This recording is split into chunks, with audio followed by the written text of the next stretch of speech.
A few hours ago, the former chairman of the NATO Military Committee and retired German Air Force four-star general, Harald Kujat, issued a statement that made the effect of an exploding bomb.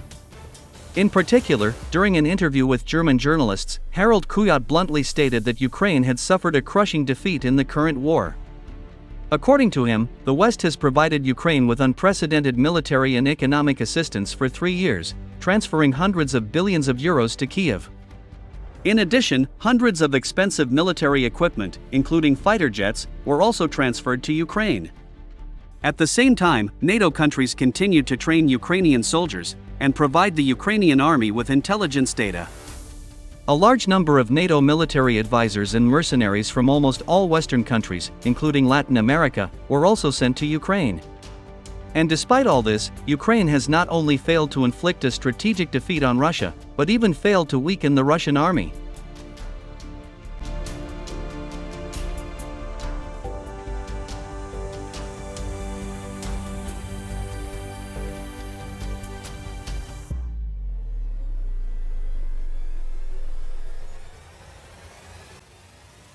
It's time for Western politicians and the media to accept the harsh reality.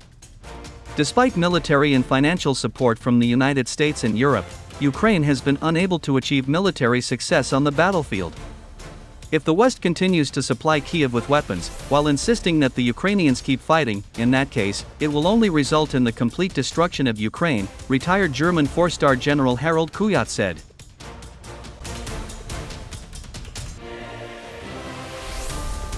Well, my dear truth-seekers, although numerous Western think tanks and reputable military experts have already recognized Ukraine's obvious defeat in this war, there is still a group of countries in Europe advocating the continuation of this war, in order to inflict a strategic defeat on Russia.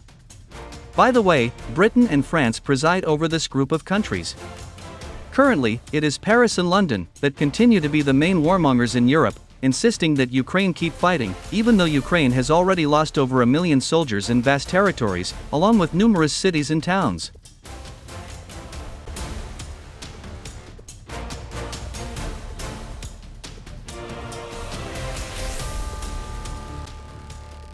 Meanwhile, the Russian army continues its victorious offensive in almost all key directions of the front, including the Kursk region. So, on February 10, at 11 a.m. Moscow time, war correspondents reported on another success of the Russian army in the Kursk region.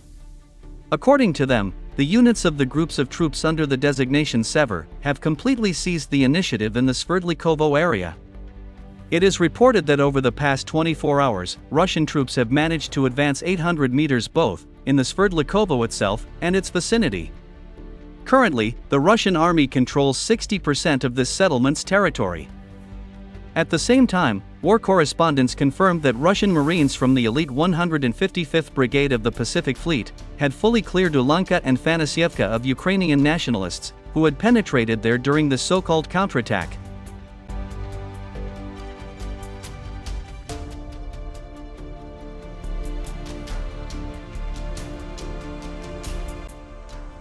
Meanwhile, after the liberation of the city of Toretsk by the Russian army, Ukrainian soldiers began to complain about increased artillery and airstrikes on the positions of Ukrainian troops in Konstantinovka. At the same time, units of the 1st, 9th, and 132nd Motorized Rifle Brigades of the Russian army continue to advance towards Konstantinovka. Currently, Russian troops are only 9 kilometers from the southeastern suburbs of this city.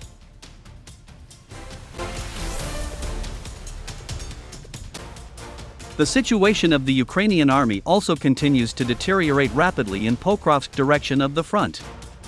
In particular, Russian sources have confirmed that after yesterday's liberation of the settlement of Uspenskoye, Russian units entered the urban-type settlement of Novoalexandrovka. It is reported that as of February 11, 2025, Russian units of groups of troops under the designation center managed to take control of 40% of the territory of this settlement. Insiders in Kiev confirmed that on February 10, Volodymyr Zelensky ordered the commander-in-chief of the armed forces of Ukraine, General Alexander Syrsky, to do everything possible to hold the city of Pokrovsk and prevent the Russian army from crossing the border into the Dnipropetrovsk region. For that, General Syrsky deployed the 15th, 55th, and 107th Artillery Brigades to Pokrovsk direction. These artillery brigades are considered the most powerful in the Ukrainian army, because they are equipped with the most modern Western artillery systems, including multiple launch rocket systems.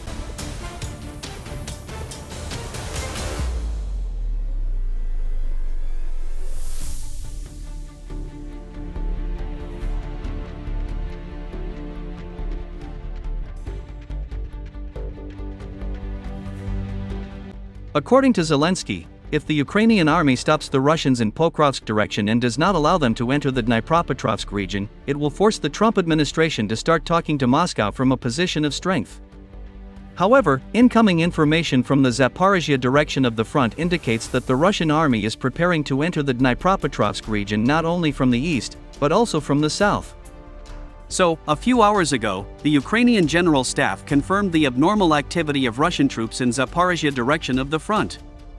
It is reported that the Russian command continues to pull the most combat-ready and experienced units into the Zaporizhzhia region. Everything that is happening indicates that the Russians are preparing a powerful strike in the south of Ukraine, in order to take control of the entire northern part of the Zaporizhzhia region, with further entry into the Dnipropetrovsk region.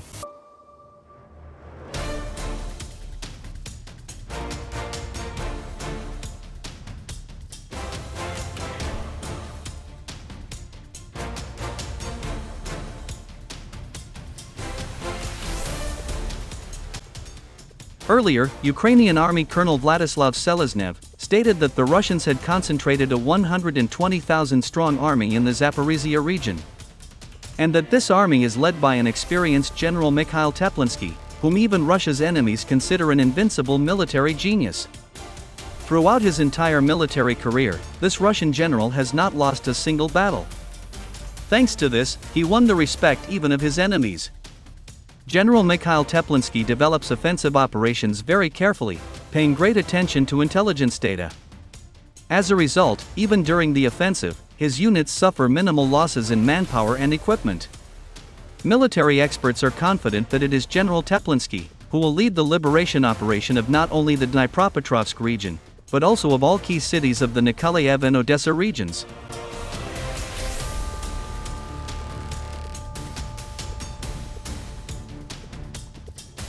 My dear truth seekers, if the Russians launch a full-scale offensive in the Zaporizhzhia region, it will be a real disaster for the Ukrainian command.